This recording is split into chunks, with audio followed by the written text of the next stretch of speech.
What up? What up? What up? What up? Ew, why are you talking like that?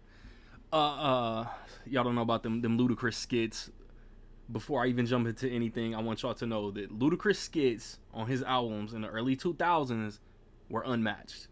Hilarious. Back for the first time, Word of Mouth, Chicken and Beer, unmatched. Red Light District. But with that said, it's Rec League Podcast, episode 134. If you're new to this, my name is Randy Little. If you've been around for a minute, I appreciate you. We as in me, Nick, Eric.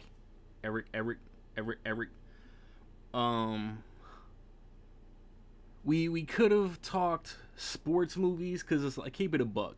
How many tennis movies are there? Challengers with Zendaya came out.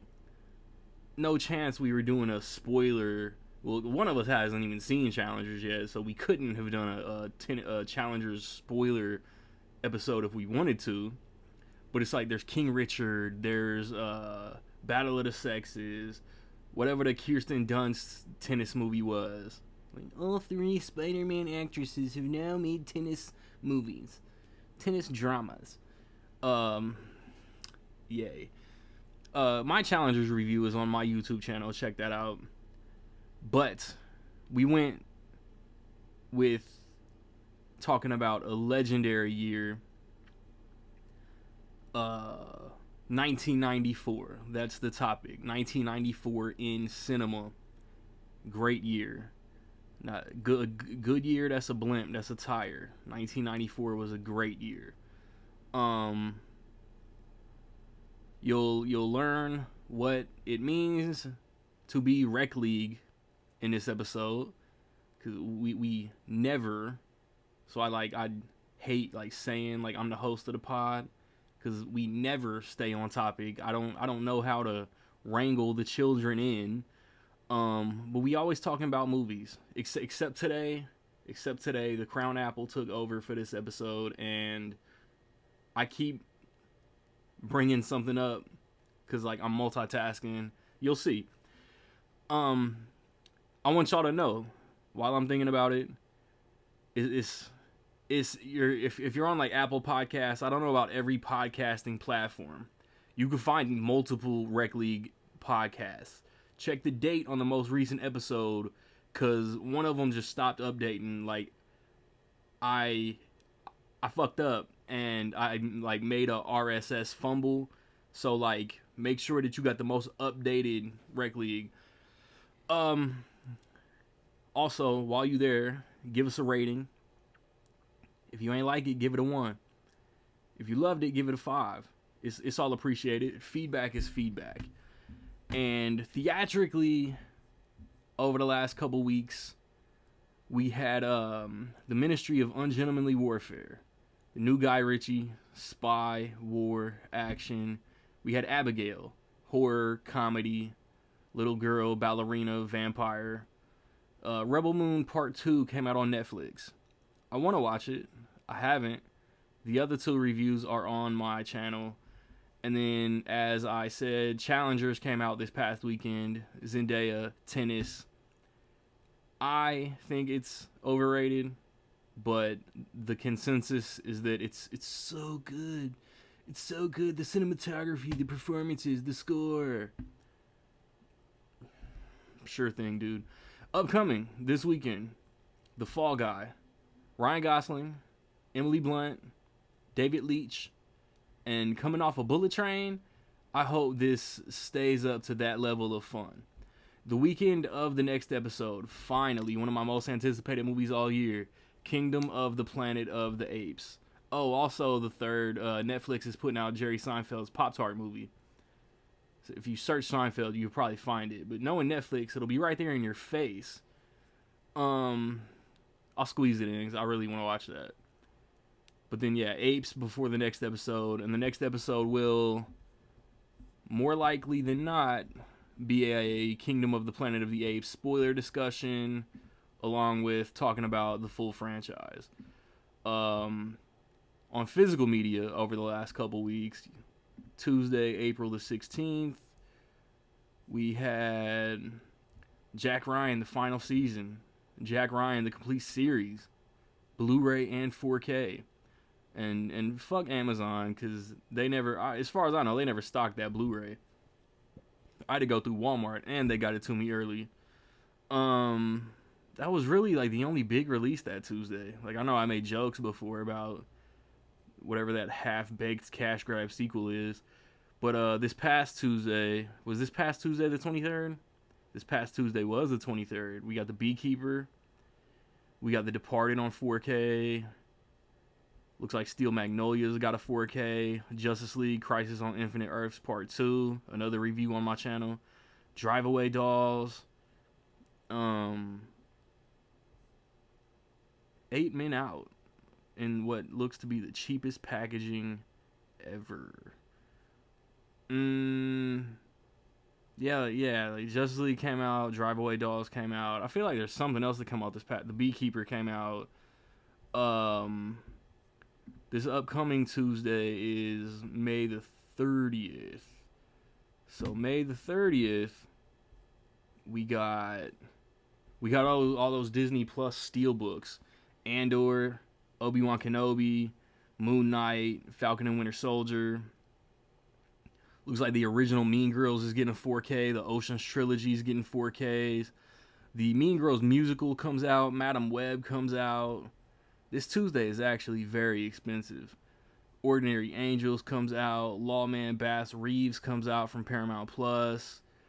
Did I say Madam Web? Madam Web, Ordinary Angels, the Marvel Steelbooks, the Star Wars Steelbooks. And that Madam Web steelbook is butt ugly. Looks like The Getaway with Alec Baldwin is coming out from Shout, but is it really coming out? Because I haven't found a link. Let's go to May the 7th, because I think May the 7th is pretty light. Kino Labor is putting out Fletch. The Crow's getting a 4K. Some Scooby-Doo movies from Warner Archive. Night Falls on Manhattan. Monk Season 6. They got delayed a week. Like, bro, for what? Into the Blue re-release. Blu-ray.com be advertising some porn, bro. What are some of these movies? But, yeah. With that said, we'll be back. We'll be Rec Leaguing. We'll be 1994. It was a good year. It's Rec League.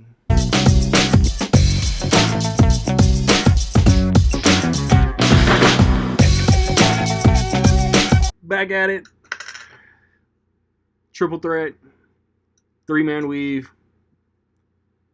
Randy, Eric, Nick. How we doing? Nick, your excuse for not attending last episode? I was dead. I'm good now. I'm back. I'm all right now. Did I have to work? No, you were watching Ungentlemanly Warfare. I was at a film. I was seeing. He had an early screening, like a rich Richmonder, like a rich Virginian.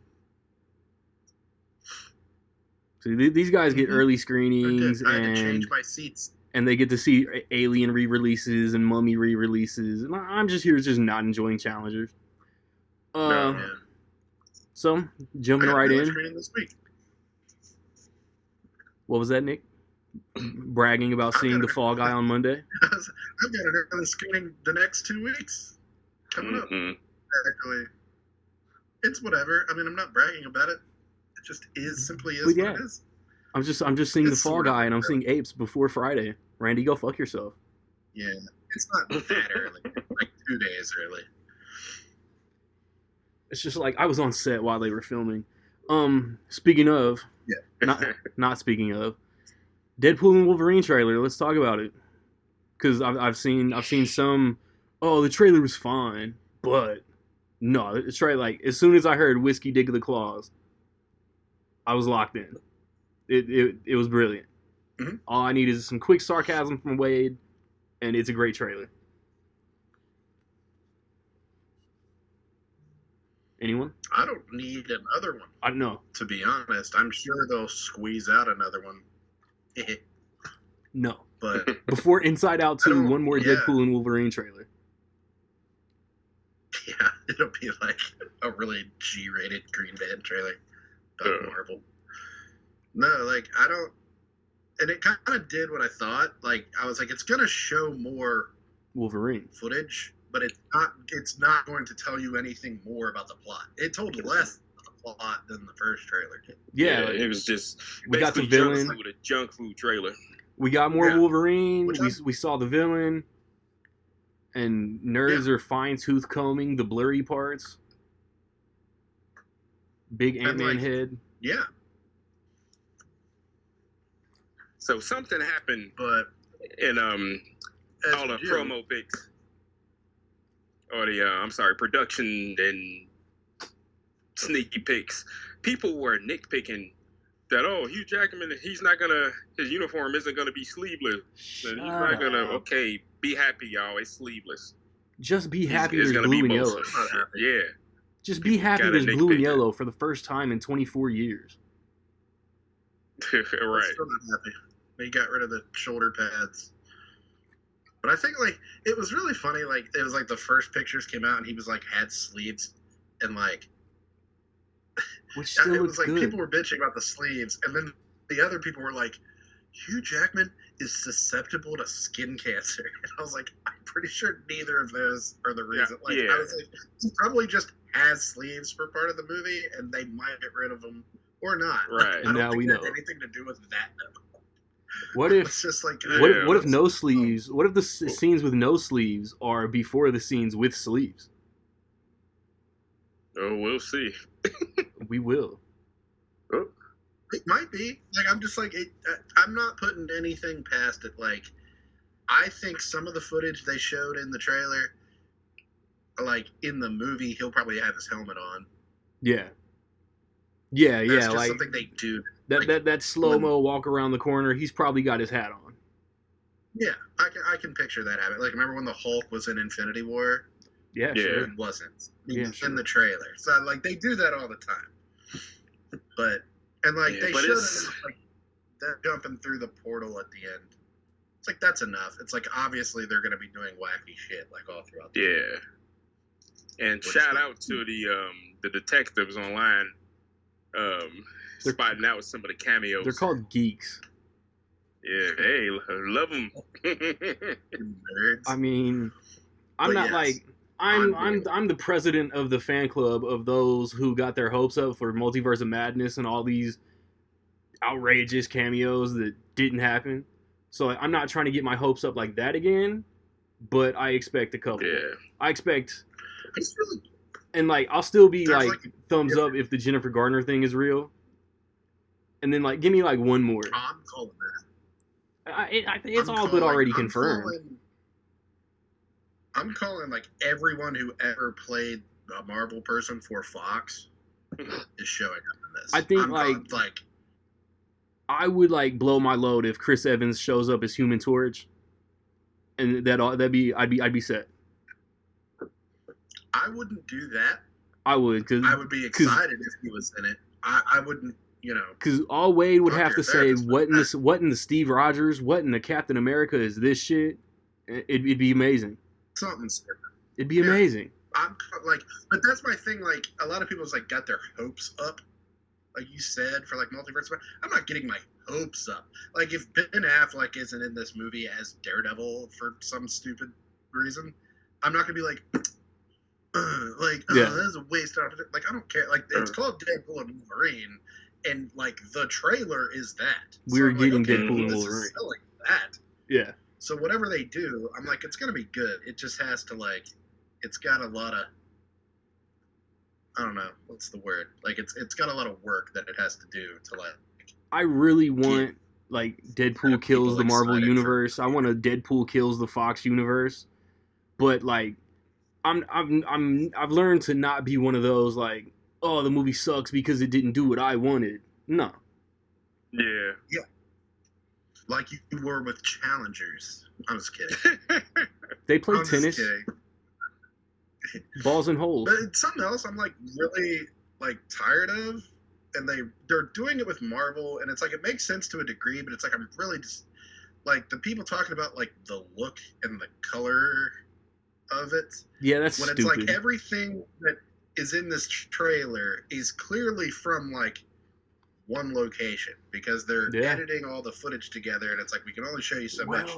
So something is happening in like this. There's like gray, sludgy. There's the wasteland scenes that have like that broken down Fox logo, and then there's like one fight they're showing that I'm pretty sure is during the opening fight of Ultron. And yeah, they're not really showing much else. I really want to know, like, it's like, how's that supposed to look?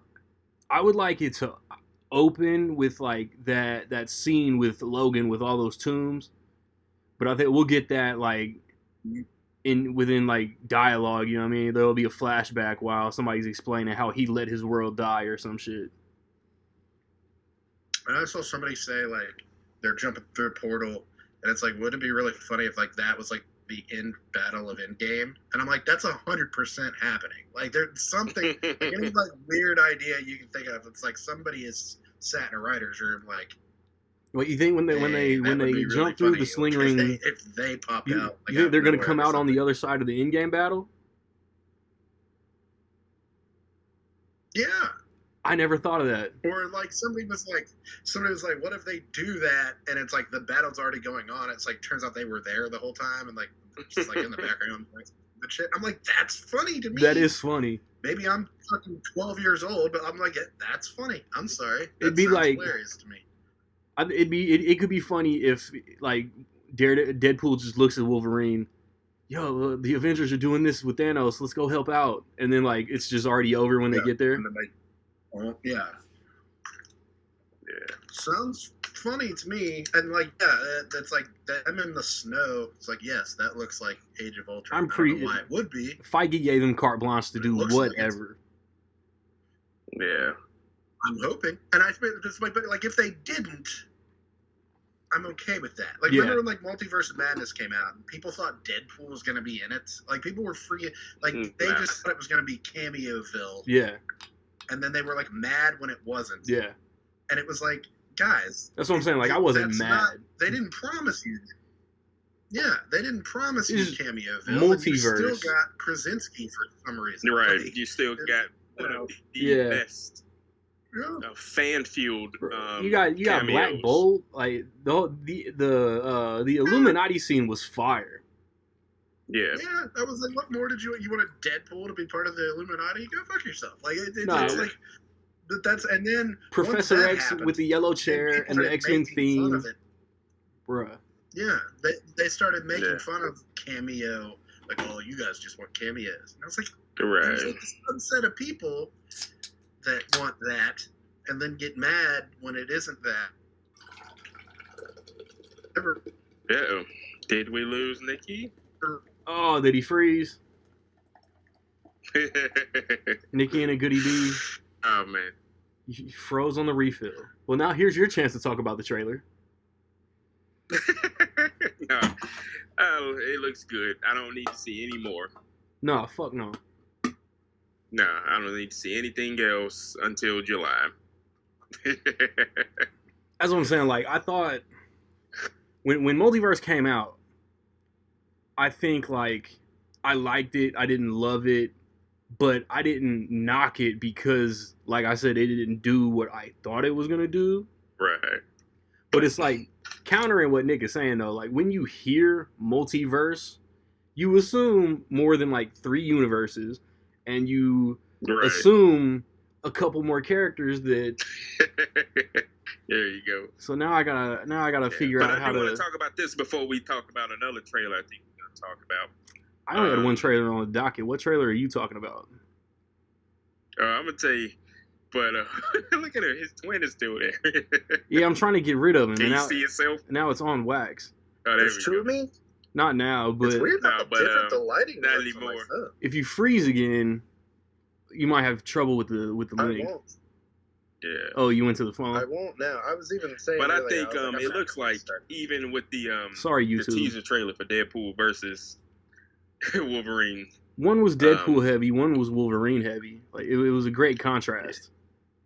But one thing they're doing that I see that it looks like they appear to be doing is using, in recent years, one of the biggest weaknesses as it seemed like they're turning into a strength would happen to have knowledge of the Marvel TV shows to see the movies. That was one of the biggest weaknesses of not the most dramatic.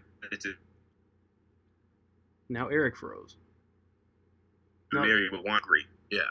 Okay. And they're using the TVA is what I'm talking about. You're gonna have to know a little something about that, but I think yeah. But then again, probably not. It's not vital. I think if the normies have seen one show, it's probably Loki. Yeah. So like that'll be. But I did look up something. I looked up something. A couple of those detective, like, oh, that's this person, that's this person, this person. The actors who played those people in the movies, their respective movies, are officially listed in the cast. Yeah. Come again? Yeah. Ira. So I'll say Kelly Hugh, what's his name? Fleming. And what's the other one? Dana Ramirez. The original X-Men characters, yeah. Kelly Hu, Darth Maul. Jason Fleming? Yeah. Jason Fleming. I don't know about Ray Park. I saw Ray Park say that he is in it. Oh, okay. Good. That doesn't mean he's in it. That's true. He's been wilding the past 2 or 3 years. He's been wilding, so... And then, wasn't there another one? Bro is in there. It was Lady Deathstrike, Toad. What's her name? Dana Ramirez. Callisto. Azazel. Did they ever call her that? I feel like that's a good question. I don't think they did. Magneto may have. Yeah. So, Eric, what's your other trailer? But to answer your question, did we talk about? I honestly don't remember. Did we talk about Trap on the last episode? I think that's come out within the last 2 weeks. The last one. Yeah. I don't know. It's not like I go back and re-listen or re-watch the project. Maybe. I don't know. Yeah, because I think we just... Even if we did, like Nick didn't. Trailers, did we? Yeah. I know I sure didn't. I was watching. But I don't know. I was just curious that... Just know, public. Just know, listener. Josh Hartnett being the antagonist is not the twist. Because he's probably not the antagonist. He might be the antagonist, but I don't. That might be something. That face that he made different. At the end of the trailer is because he felt like he had to poopy. Now, what'd you say, Nick? I was in the bathroom, standing up. It's like, you should sit down. No. But no, everybody's like, did they give away the? No, it's obviously designed. I'm the simpleton that bought in initially, and then the more we talked about it, the more I realized, like, that's a cool trailer, but that's not the big reveal. Yeah, but even without a twist, it's just a cool that's a cool thing in general. Chaos at a concert. Go with that from that I'm saying, like, how's he get out of there? How did he get in there? What does he really do? Like, there's a lot of things. Like, if that were just a regular thriller from a regular guy, I'd be like, yeah, I'll go see that. That sounds fun. Yeah, but it's how's he gonna get out of this? Shyamalan. The Shyamalan family is gonna own the cinema this summer. Oh yeah, his daughter has a flick coming out. The Watchers, is it? I still don't know what those creatures are. Demons, dude. They're demons. Yeah, that's why I'm not watching it. That's why I'm not going. No, goodness. It comes out against Inside Out now, so I probably won't even have time. If it goes against the bike... See, if the bike... I'm locked into the Bike Riders if it comes to my theater. Yeah. If not, we'll see. All right. You ride for the bike ride. Point it down. What do we do with the bar? Point it down. So, moving on. No major thing to really talk about. So we just picked a year. And this is the year that gave us Illmatic, Ready to Die, To Cal, Michael Jordan playing baseball. It also gave us one of the GOAT Tarantino movies, one of the GOAT Disney animated movies, one of the GOAT Stephen King adaptations, GOAT Robert Zemeckis, GOAT James Cameron, Jim Carrey broke out, Mel Gibson did a Richard Donner movie where he didn't have a mullet.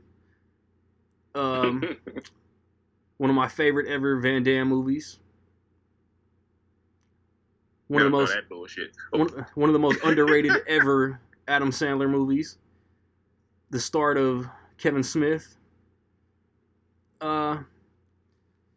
So, Nick, listen to these words. Rapid fire. Give me your top 5 movies of 1994. Don't explain, just say. Well, Death Wish 5, The Face of Death. It's gotta be. What a dick. I don't know. Top 5? Okay, I'm gonna pick 5 off my head, but I don't know if it's like that's top 5. Oh, it's on Gump, wax. It's in the top 5. It's in mine. Pulp Fiction. It's in mine. Shawshank. It's in mine. Fuck. Lion King. It's in mine. I need to pick one that's like weird. That's like not normal. That isn't Death Wish 5.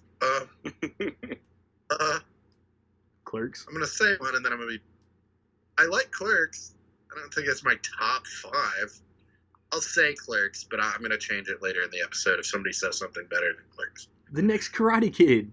Duh. Shit. I like the next Karate Kid.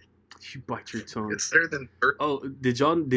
I saw yesterday that the Karate Kid reboot got pushed to next Memorial Day, and Craven got pushed to December, a month after Venom 3.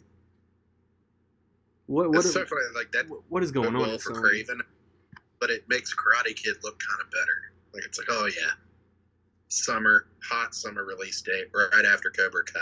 It's gonna kill him. And I don't have to binge the Karate Kid movies in December. I'm not binging the Sony Marvel movies in December. Eric, top 5 1994, go. All right, it had to be Junior Street Fighter. Speed. Speed, that's my number 5.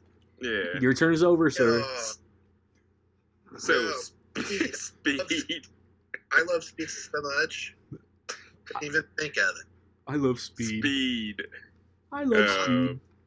That's Speed. Speed, Dumb and Dumber. Hi, Sandy. Say what? I said hi, Sandy. Speed, Dumb and Dumber, Ed Wood. What's that? 3. And the other ones are a Police little Academy hard. 7. Definitely gonna switch it up. But True Lies and Clear and Present Danger. Ooh, and you're 5? Good. I have Clear and Present Danger at 24. Like this is rapid fire. This is. I'm the only one with a list up. So I got Forrest Gump, Dumb and Dumber, Shawshank, Lion King, and Pulp Fiction. Because I got a thing or two to say about Forrest Gump and how overrated it is. Say it. See, I love Forrest Gump. I love it. No, don't get me wrong. This is the true. This isn't Twitter definition of overrated. This is the true definition of overrated because I love the movie. Twitter definition of a cult classic. Yeah. Rated. Yeah, sure enough. But Nick's supposed to be drinking with me. One of my favorite movies is the Shawshank Redemption, with this on that list instead of Clear and Present Danger. But we're gonna get to that. Talk about it. People forgot that movie was a huge flop. It was not a hit. Yeah, we remember it way different. Mm-hmm. Nominated for 10, 1-0 Oscars. Thanks, TNT. He's joking, but that's true. It's 100%. Forrest Gump came out in summer. It was like Clerks, Pulp Fiction, and Shawshank like all came out on the same day, right? No, because I saw the trailer for Clerks when I saw Pulp Fiction, so that didn't come out yet. Excuse me. Yeah. Now I was just literally talking about that. They both would have been Miramax, so they would have canceled each other out, huh? I remember my brother said he took me to go see it, and my brother, judgmental ass, he was like, oh, they're so pretentious. It's in black and white. I remember him saying that about Clerks. He's not wrong. Little does he know who Kevin Smith was. I mean, but it's budgetary reasons why they actually, and logistic reasons. So they never did it again. I'm not even supposed to be here today. And there's a movie, a super underrated action movie. Ben Stiller's Remind me to talk about it. Ben Stiller's first directorial effort was '94. Reality Bites. Yeah, Reality Bites. No, a good one. Yeah. That's like a really good directorial debut. Better than his most recent directorial effort. Thought of it. Ass. Like, how do you get from there to? Yeah, it's a lot of underrated. '94 is a hell of a year. It's a lot of underrated movies. I remember one of the loudest movies I've ever seen in my life. Schindler's List came out '94. A movie with Kurt Russell and James Spader. What is it? Stargate. That movie was loud as shit. When they went through the Stargate, and like, oh my goodness. Were you like doing the Once Upon a Time in Hollywood? Right. Oh man. For some reason, Stargate registers to me as older than that. No, I understand. But it registers, it's like, oh, that's like late 80s. And it's like, no, it's not. It came out when I was a kid. I remember it. Yeah. Yeah, I remember seeing that in theaters. Man, we also got Blue Chips, Gilbert Grape. I saw The Lion. We got Above the Rim, Flintstones, Wyatt Earp. We got Little Rascals, Specialist, Interview with the Vampire, Pagemaster, Drop Zone. I saw Lion King in the theater, '94. I remember I saw The Lion King with my mom, and then I saw it like with my aunt and my mom and my cousins. And I remember being confused both times, like with the opening thing, and then it like went black and it said The Lion King. And that was when the trailer used to end. When you would put in your VHS tape, it would say, boom, The Lion King, and it was over. So that would happen. I remember being like, is it over? Mm. And I got to talk about... We're doing it both times. Like, is that it? He's only 4. Don't mind him. He's not fully developed. He's stupid. He's not. Yeah, he's got soft brain. I saw Little Rascals in theaters. I was 4, so I didn't go see. He-Man Woman. I saw Little Rascals, but I did watch Forrest Gump all the time when I was a kid. That was like my comfort movie. So it was like for a very long period of my life. That makes sense. It's like you asked, "What's your favorite movie?" I was like, "Dude, Forrest Gump. That's my movie. That's the movie that's been there for me."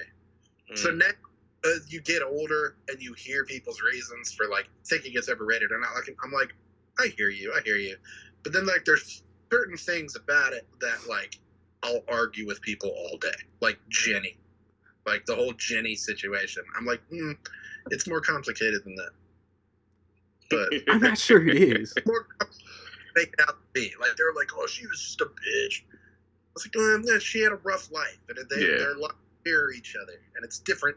It's people like to be very superficial about Jenny. She had a complicated life. I've recently seen memes that was like, forget Darth Vader, forget Thanos. Jenny is the worst villain in movie history.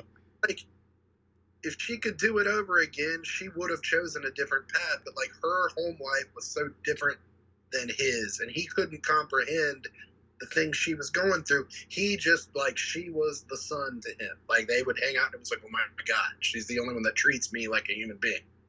And she let him hit it. Did that? She let him hit it with an STD. know that. Yeah. AIDS. Yeah, and everybody likes to run with that. We don't know that. But hey, we got the debut of Haley Joel Osment. Yeah, and we're all, thank God. Is he... That's so good. Like me? Sorry, I love it. That fucking feather. Take away Back to the Future. Take away Roger Rabbit. Where does Forrest Gump rank among Zemeckis? Ooh, look at you. And that's funny. I was just It's not remember the movie The Walk? The Walk is severely underrated. Yes. The Walk made me sweat. I remember watching that in IMAX, and it was one of my. It was anxiety-inducing, intense. I have Forrest Gump over Roger Rabbit and Back to the Future 3. So you take away Back to the Future, Forrest Gump is my number one Zemeckis. You said if you take away Back to the Future trilogy, or yeah. I think the only one that's even flirting with Forrest Gump is Back to the Future 1. I give the first two both 5s. But you know what? Underrated. I'm Mr. Take Red. away Back to the Future trilogy. Yeah, it's gotta be. Yeah, it's gotta be. Yeah, Forrest Gump. Sorry, I love it too much. Yeah, I get it. I get people's, like, I remember we had basically my uncle, but they were like family friends that we saw all the time. But I remember one time when I was a kid, they came over to the house and they were talking about Forrest Gump and how much they loved it. And he was like, you know what part of Forrest Gump I fucking hate? I love the movie. All of it is so great. But when he runs across the country randomly, and I was just like, it was like Kim Kardashian. I was like, why would you say that? Because I love the movie, and now I'm thinking about how stupid that is. Why would you say that? It really doesn't make sense. Like, why does he do that? But you know what? It does. Think about it. Yeah. I mean, it makes as much sense as everything else in the movie. If they explained it in the book, who gives a fuck? Yeah. I mean, not even in, I don't know, maybe a certain point I am in my life. Not even as far as the movie, just giving up and not caring. Not caring, not saying not caring to the point to where you want to be reckless, but not caring as far as giving up worrying. Mm-hmm. And he just, he doesn't have shit else to do. Lieutenant Dan, ice cream. Felt like it. His work's different. Like, that's just what I tell everybody. It's like, God, who would do that? I'm just like, he's not thinking about it that way. It's like, why? Yeah. Like, Jenny was too good for Jenny. I'm like, he's not thinking about it that way. He's just glad to see her. He's not like. Dude, anybody hating on Forrest Gump is just mad they don't have those ping pong skills. Yeah, and that people and there's this weird. My brother brought this to my attention. When y'all go back and watch the movie, it's weird. Tom Hanks' accent breaks probably one or two times, but it breaks once when he says one word. No. And it's weird. And I tell you, down there, shrimp. No, Tex. Tex? X. Uh-huh. Oh, where Texas from? It's during the war scene, and he's, when he's running to he's looking for Lieutenant Dan, he's running to everybody else, and he's like, Tex. And that's just pure Tom Hanks voice, and without the accent. It's weird, but go back and you'll see it. We'll still give him the Oscar. Fuck it. Yeah. That is like, they weren't like set on a voice or anything like that until they cast the little kid. Yeah, they was copying a little boy. Yeah. Like that. And he was like, dude, it was like the best accent I've ever heard, so I just did that. What was it? And look at her. Did I hear, or am I making this shit up on my own, that like they had Kurt Russell come in to do like the Elvis dance thing? So he did the voice. He wasn't there. Oh, okay. I knew he did the voice Kurt of the Russell character. was involved somehow. Do you know who they play Forrest when they wrote it? Who was that? I don't. He turned it down. Well, I don't know if he turned it down for the other big movie he did in 1994. I doubt that happened, but Kurt Russell? He couldn't do it. John Travolta. Oh. I heard that. Yeah. I forgot about that, yeah. Turned it down like, I'm doing another movie right now. But like, which led I to doubt that. So turning down Forrest Gump actually led to Get Shorty, because Tarantino encouraged him to do Get Shorty. Yeah. And he was good in Get Shorty. He's tremendous in Pulp Fiction. I don't know if he's ever been tremendous. Maybe like Saturday Night Fever. Face Off. John Travolta has been tremendous in very many things. Sean Archer. He's tremendous in Pulp Fiction. You good looking. You're hot. Yeah, but that was 97. And this is where the year, 1994 was the year that Wes Craven did his test run for Scream. Yeah, and nobody. It's not his fault. This, you want to talk about? Forgot about Wes Craven. A New Nightmare. God, dog. I got a list up. That's why I got a list up. Danger. I was listening to movies I saw in theaters, just quick, rapid fire. Danger. But the movie trailer I remember just seeing on VHS. Which one of you saw Double Dragon in theater? Tell the truth. I did. I was too little. And I was, yep, yeah, it was. But you know what? At the time, let's see, I was 12 and a half years old, and I loved it. In its defense, Scott Wolf, Alyssa Milano, Mark Dacascos, Robert Patrick. Mm-hmm. Cast was legit. It was. It's not the worst. Was dookie. Yeah. And I'm glad that it was an inspired casting. They actually got Scott Wolf was nowhere near a real martial artist, but Mark Dacascos, he carried a lot of the martial arts scenes for him. And Robert Patrick was just having fun. Oh, yeah. This was the second, I think this is the movie he did after Fire in the Sky. Nick. Yeah, he talks about this. He did Terminator, and he had trouble getting work. Then he did Fire in the Sky and Double Dragon. He did. He had that Wayne's World cameo.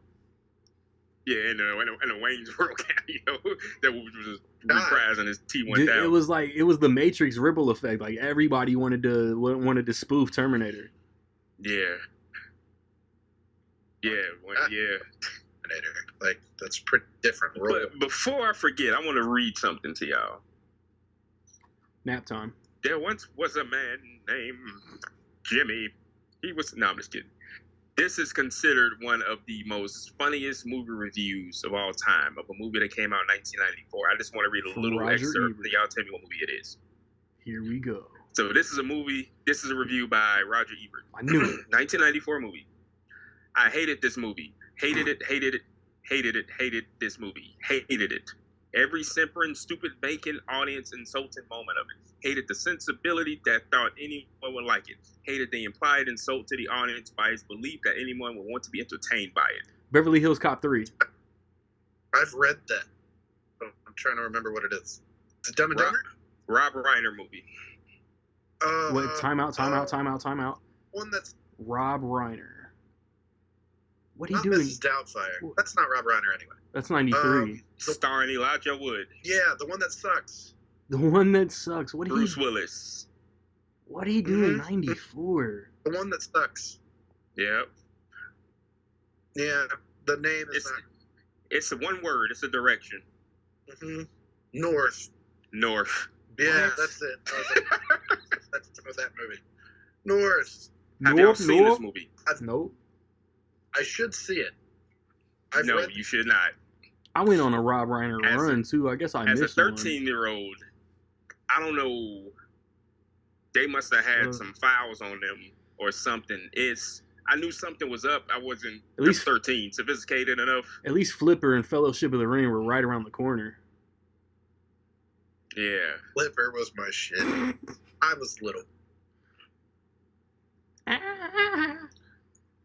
But yeah, 94 was just a hell of a year, and it probably has one of the best, like one of the best Oscar, even though Forrest basically swept. And I think that's why people don't like Forrest as much now. It's less about it being a good or bad movie, but it beat Pulp Fiction.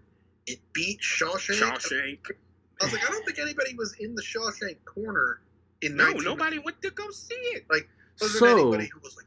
So for Twitter, is the Shawshank Redemption what literally is a cult classic? It is. Yeah. It's not. He ever calls it that. So it's not some shit that came out today and motherfuckers just be like, "Oh, that's a cult classic." Somebody that we all know said that about Boy Kills World the other day. It was like it's destiny. I was like, no, it's not. It's not. It either is going to be one or not. Only time will tell it. Time will determine. Yeah. Determine. That and people were throwing it around before it even came out. Do we really get cult classics in the social media age? No. No, because people don't treat it. Yeah. No. I think Scott Pilgrim was our last true cult classic. That's a fact. I said that before. I think that was our last one to really, like, 10 years later, when they were doing it's been 10 years, we looked at it and was like, oh, that's a classic now. In the Netflix age. It made change at the box office, but now everybody acknowledges it's a banger. $7? Are you fucking it was that. Like, what are you, Dwayne Johnson? Oh, you beat me by 1 second, Randy, you son of a... And I'm intoxicated. Like, how do you feel? The Rock's pocket? And I'm intoxicated. How do you feel? Oh, I forgot that. Yeah. We talking about Nick's supposed to be drinking with me. Nick is supposed to be drinking with me. So what the heck is that? So the correct answer is Dumb and Dumber, Ace Ventura, then The Mask, but y'all rank Jim Carrey's 1994 Breakout. Dumb and Dumber, Mask, Ace Ventura. False. I mean, it's like 1, 2, 3, but yeah. There's not much ranking over them. No. Dumb and Dumber is my second favorite comedy ever. It's up there with mine. It's on my list. I don't know where exactly, it's just like, but I think it is definitely the best of those three. Dumb and Dumber, Kingpin has fallen off a little since the 90s, but then something about Mary. So how did the Farrelly brothers have like that like creative genius, and then they put out dog shit now? I go past that because I think. Yeah, I agree. Myself and Irene, really smart, even though it's a little offensive and it's like you wouldn't be able to do it now. I think it's really smartly written, like it's really funny. I'm just talking about the 90s. I think their fall off started with The Heartbreak Kid. Yes. Yeah. Stuck on You is really underrated. I think that movie's hilarious. And I think Fever Pitch is great. Fever Pitch is amazing. I guess I'm the only one. I think Fever Pitch is fantastic. I love Fever Pitch. And then they've made a good one since. Stanicky, fine. It was kind of funny. Only one of them did it. I didn't even bother. Yeah. That's probably like their best comedy they've done in a long time. Yeah. Just like Drive Away Dolls was only one of the Coens. Rank. Yeah. No, but you say rank the 94 Jim Carrey movies. I don't think you can. I think Dumb and Dumber is a lightning in a bottle. Look at Dumb and Dumber 2. Lightning doesn't strike twice. Yeah, exactly. The Mask is an excellent marriage of visual effects and physical. Jim Carrey's physical comedy. A lot of those effects. When I was a kid, I always credited The Mask with like an evolution in visual effects, but like I wasn't up on Terminator 2 at that point. Yeah, I mean, it was nominated. True Lies, The Mask, and I forgot what the third movie that was nominated. I think it was the movie that actually won visual effects. Forrest Gump. What's that? Yeah, Forrest Gump. Duh. Forrest Gump? Was it really? Yeah, of course. I was just it was. I was just being sarcastic. No, you're right. It's napalm on Vietnam. Yeah, the legs, Lieutenant Dan's legs, shaking hands with the president. Did I see somebody debunk like the table, like when they're doing the New Year's thing? I saw somebody talking about the table in that room or something. I don't remember now. So I don't know exactly what you're talking about. So there's a little table in a hotel room when he falls out the chair. Like, don't you call him that? I think it's because Gary Sinise's like real legs should have been in the way or something. Yeah, because he swings around and past the tables, and they're like, wait a minute, his legs were digitally erased, but his real legs still would have hit the table. But the thing is, the table's not there. The table was CGI. the table was CGI. Yeah. Or the table was composited, and it's done so well, nobody thinks about it. And the Oscar goes too. Yeah, exactly. Yeah. Use of visual effects. But that was 3 great nominees. I mean, hell, the jet scene in True Lies is still great. True Lies is my favorite Cameron movie. My favorite Schwarzenegger movie. Yeah. He's shooting all sorts of these motherfuckers with an Uzi. Yeah, but no, The Mask is that, and it's funny. But, Ace Ventura gives us, alrighty then. That phrase alone. How many people to this day still says that? And people say it popularized that. Come on. Yeah. Like, alrighty then. I mean, come on. Alrighty then. It put the world on to how attractive Courtney Cox was 9 months before Friends. Yeah, and she was on her way, and people complain. Let's talk about this for a second with Ace Ventura. People complain about, you couldn't make that movie today because it's negative against trans people. Actually, it's inclusive. I Right. think, you would have to trim this and cut this. No pun intended. you would have to. It's like, bro, because y'all out there, y'all want to support the trans community. Cool, do you. Be comfortable with yourself. Be comfortable with, whatever makes you feel like a good person, whatever the case may be. That doesn't mean that dudes are going to like kissing women who used to be dudes. Sorry. Yeah. I think there would be changes to the story. It would probably of course. But the idea is, you could never do that today. It's like, they could. Yeah. Because they needed a twist you didn't see coming. Right. So it was actually good when people get that credit. Fecal and Einhorn. Einhorn and Fecal. Fecal, Einhorn, and it's Fecal, another Fecal, thing. Einhorn. It's kind of like what they said in 21 Jump Street. It would actually be offensive not to have punched him because he was gay. That part. Yeah. They just did it, in the clumsy 90s way. Yeah. But differently now. But, you could do it. But you know what? Cannot. You know what else is genius? Every time you look at this, laces out. The picture of Ray Finkel. This blows my mind every time I think about it.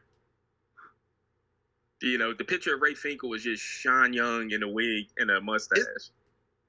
Yeah. I don't know if I knew that. Original Vicky Vale. I didn't know There is no Ray Finkel actor. It's Sean Young. She was weird. If she would have. If she would have stayed on as Vicky Vale, would Kim Basinger have been Ray Finkel? Oh, wow. Yeah, there'd have been a chain of events that probably wouldn't even gave us, because she really I felt like they wasn't but she also Ace Ventura, Warner Brothers. What's up? Yeah. Ace Ventura was Warner Brothers. Yeah. So they probably just gave her that role. Yeah. I mean, shut up. Really wanted to be Cat. Yeah, shut the fuck up. Let Michelle Pfeiffer do Catwoman, and we'll give you this next big comedy we got. We'll let you be Ray Finkel. Yeah. You want to be the Dolphins? But let me read this off. That was a lot of big red. The fourth one is the Best Picture nominees. The Best Picture Oscar nominees from 1994: Forrest Gump, Pulp Fiction, Quiz Show, The Shawshank Redemption. What is the fifth one? Death Wish 5. Lion King. It's a comedy. North? No, it's a comedy with a number in it. I know this. With what? Is it 4 Weddings? So it's 4 Weddings and a Funeral. That's a great movie. Yeah. Randy, you seen it? No. That's a great. I've only been married once and I haven't died. Yeah, I've been married once and I've definitely died. That's a great. I guess it was nominated Best Picture. I guess I don't think about that, but that was very. Mike, he went on to direct Donnie Brasco in a Harry Potter movie. Yeah. But it was also the team that did Love Actually and About Time, which I also really like. All that Bridget Jones. Did I hear they're cooking up a fourth movie? Yeah. We don't need to. But doesn't make the casting so far doesn't make a lot of sense. For Bridget Jones 4? It if you saw Bridget Jones's Baby and know what happens in Bridget Jones's Baby, the cast that they've announced for the fourth one doesn't make a lot of sense yet, unless, I don't know. Anyway. I'll have to revisit. I'm like, where's Colin? But anyway. Yeah. Where's Pat? What's his name? Dempsey. Yeah, a lot of people, yeah, it's 94 is so, It just doesn't feel like 30 years. Like, that sounds like a long time. Mm-hmm. It's like House Party years. 3 but then when I think of is 30 years like, old. Yeah, I was a lot sentient and making decisions. Like, I was 4. He said making decisions. You know, I was getting up, putting on my own clothes. Like, I was 4. Do I want So vanilla or chocolate snack pack? Yeah. It's like putting on my little boots. I remember 1994. Look at his little boots. 30 years. Like, I remember seeing The Little Rascals in the theater with my big sister. Laughing my ass off. Yeah. But there's, I know y'all probably too young to remember the controversy speaking about. OJ was in the white Bronco in 1994. Yeah, it's like, I remember that happening. I remember that being a thing because we had the same birthday. So I remember that being on the news and being like, yeah, the same birthday. That's pretty cool. Oh, no. I remember Marty Jannetty through the beefcake window. He remembers the OJ chase. Was that 94? I'm just throwing it out there. It was. Yeah. I was in 3rd grade. So, man. I remember like all the teachers freaking out during 3rd grade lunch. Was I in 3rd grade in 94? Shout out to the 30 for 30 documentary called, it's literally a date, June 17th, 1994. It came out a couple of years ago. But going back, so the little Oscar controversy, there was a great documentary that came out, and it wasn't nominated for Best Documentary, called Whose Dreams. Yeah. Trash. Yeah, and it was on everybody's. It was Roger Ebert's #1 movie of the year, and it was just they called it out. Oscar's gonna Oscar. Yeah, and it discovered that a lot of people didn't watch it. As far as on the bulletin board, they didn't watch it. I seen Who Dreams Deflate like a true fiend's weight. Mm-hmm. Great lyric. But yeah, but this is when I was 93s basically. When I started going to the movies as a teenager, I was putting at the movies because I was just turned 13 in 94. I was hoping movies would be PG-13 so I could see it by myself. Mm-hmm. But when I was 13, I looked like I was 9. So I would get carded, but I didn't have any ID at 13. That's cap. Did you say what? That's cap. It's for you, little man. But there was a movie that came out. I wonder if y'all saw it. It was before. Wait a minute. When did Wesley Snipes' Drop Zone come out? 94. 94. December of 94. Oh, so at the tail end year. So there were 2 movies that year about skydiving. Terminal Velocity. I love that freaking movie. Charlie Sheen. Look at Nick. Terminal Velocity. It's like one of those movies. There's like Terminal Velocity. There's Turbulence. And then there's Executive Decision. And for like whatever means, like, Wesley Snipes, Passenger 57. Now somebody get me a motherfucking handy wipe. There are 2 actors in that movie that play Russians. It's hilarious. Wesley Snipes? And Charlie Sheen. No, Christopher McDonald and James Gandolfini are the 2 Russian villains in that movie. Oh, yeah. That tracks. A Maverick skydiver and a former KGB agent team up to stop Russian mafia from stealing gold. That's an instant classic. You know, it's so BS crazy. It's 90s action. And yeah. And it has a fantastic action set piece with the Cadillac car and falling from the sky, him having to rescue. If y'all haven't seen it, it's worth it. So I've probably seen it. That's where Ludacris got the lyrics for Southern Hospitality. Check out the oil my Cadillac spills. I love Charlie Sheen. It's like, no, that's not what that is. I want the Chase on Blu-ray. Had that ever? I just feel like Kelly? It was Christy Swanson. Christy, not Kelly. That was 94 too. There was? Yeah, I just put that anniversary on the page within the last couple months. Wow. Yeah, there's a lot of actors who had multiple movies in 94. Van Damme. We were talking about Dumb and Dumber. Jeff Daniels, Speed and Dumb and Dumber. Brad Pitt did 2 in 94, didn't he? Interview with the Vampire. He did that Legends of the Fall. Legends of the Fall. Which I think, was that you? It's Legends of the Fall. And what's the other movie? There's A River Runs Through It. Yes. The Fall and 7 Years in Tibet are the same movie. This is like they are the turbulence and terminal velocity of Brad Pitt. Legends of the Fall. Which one? A River Runs Through the Fall in Tibet. A river run. Let me see. A River Runs Through It was Robert Redford.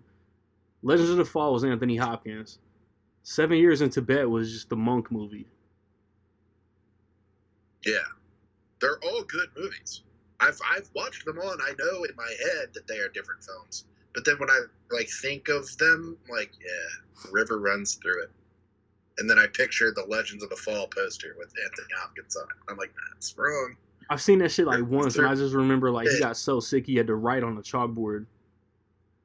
Yeah. Yeah. And how much time? This is so much about 94, so I'm a big fan. We'll break after this.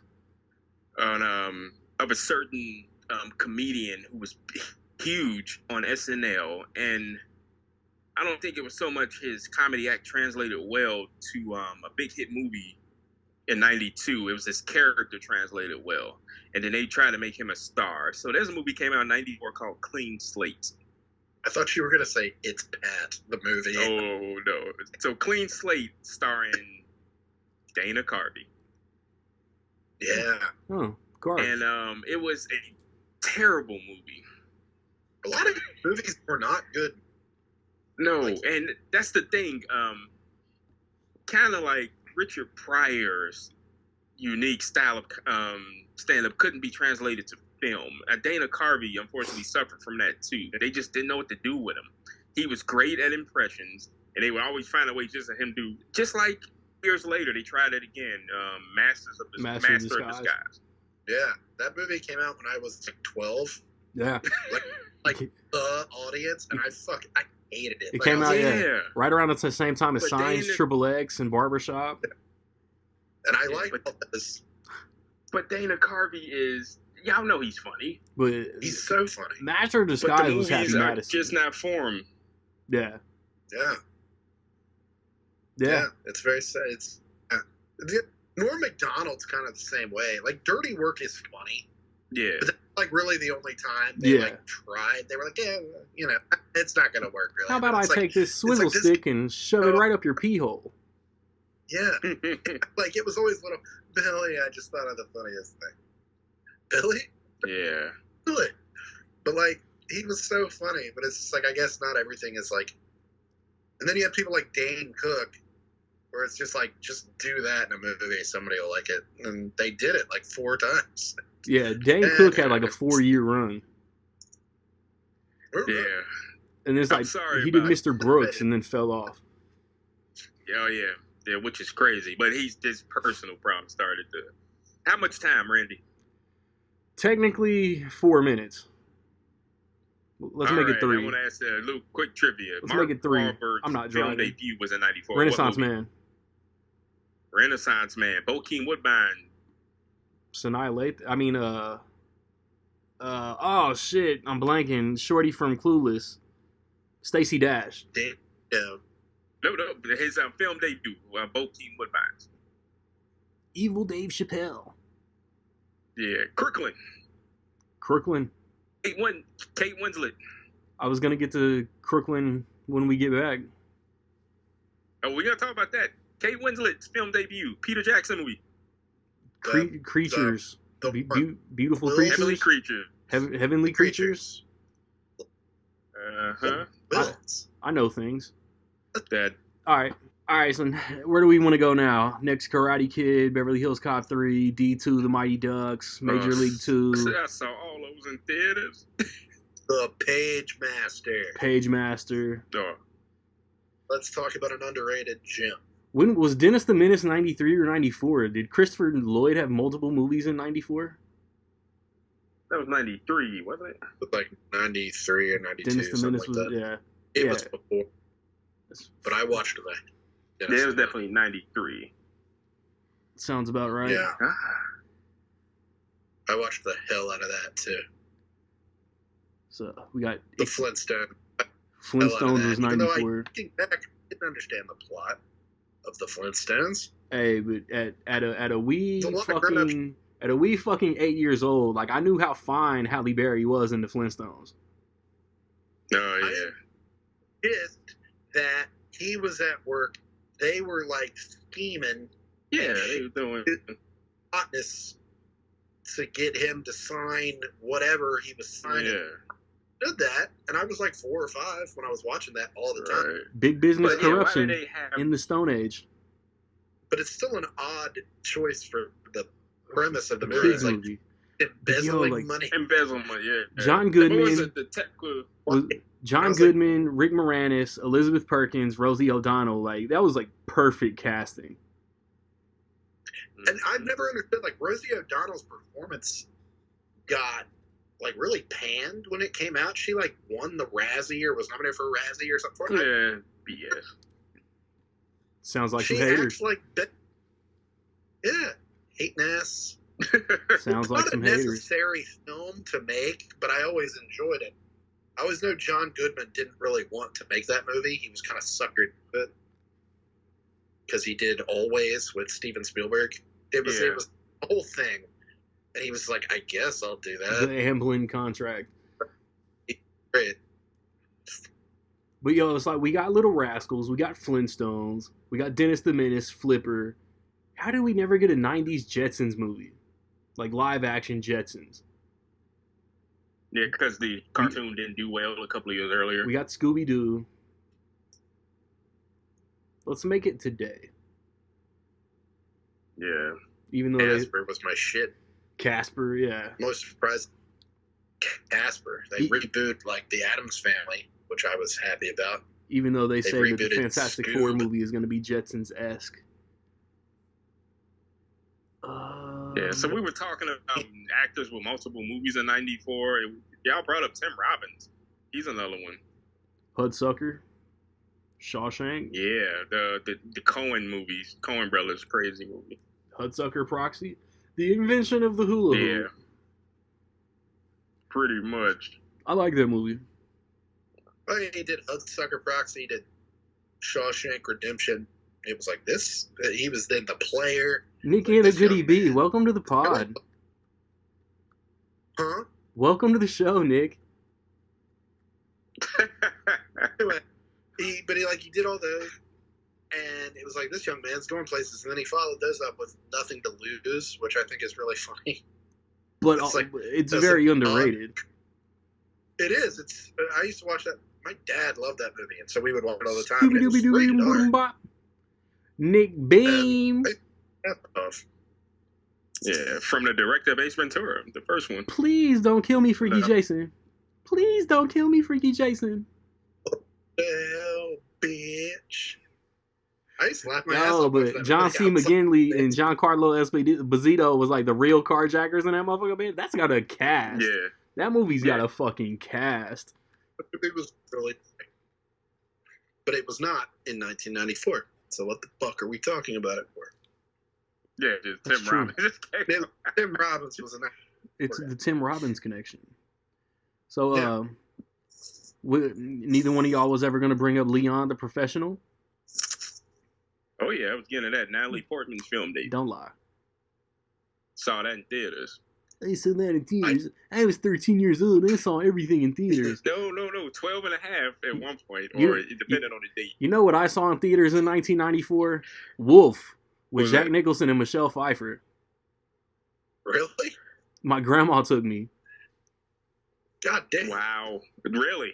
Yeah. I'm calling the police. No, bro. I remember like, no, I think she took, it was her and my aunt took me. And there was, what's like the really like Disclosure, Basic Instinct-esque Bruce Willis movie that looked like it was like X-rated. Like Color by Night or some shit. Yes, with Bruce Willis. I remember them like leaning over me and was like, yo, we got to come see that by ourselves. Yeah. Fuck me, right? Fuck yeah. Right. I want to watch. They definitely didn't want to take you into that movie. I'm 8 years old. I want to watch Sour Sex. I'm grown. I'm 8. I'm grown. I'm a grown man. I'm 8 years old. I'm down. Yo, we've been doing this an hour. But I tell you, Wolf. This is why I'm gonna let Eric. I'm gonna let you get back. I'm gonna let you get back to this. But we've been doing this shit for an hour, talking about 1994.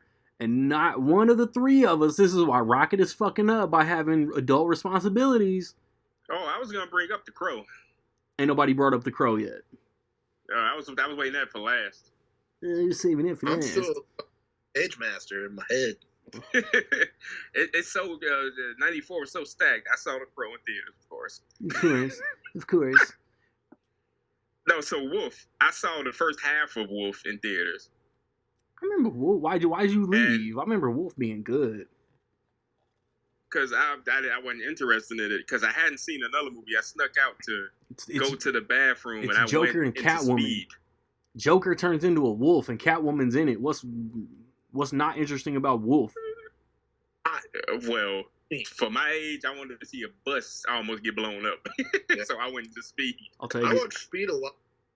Like not in theaters, but like the VHS tape. Like Speed is fine. Like, as much as I bash Chris Stuckman now, like he's the one that got me to realize like Speed is like the perfect like 3-act action movie. Yeah, it's literally 3 acts, 3 events. And it was like a couple weeks ago, people on Twitter were doing the thing where it's like, what are your favorite like American-made, like strictly action films? Name your favorite Keanu Reeves movie except The Matrix. Yeah, but like no Matrix, like no like sci-fi, sort of like not the Terminator, not the Matrix, like strictly just meat and potatoes, like action. Everyone said Die Hard. Everyone said Speed. Lethal Weapon.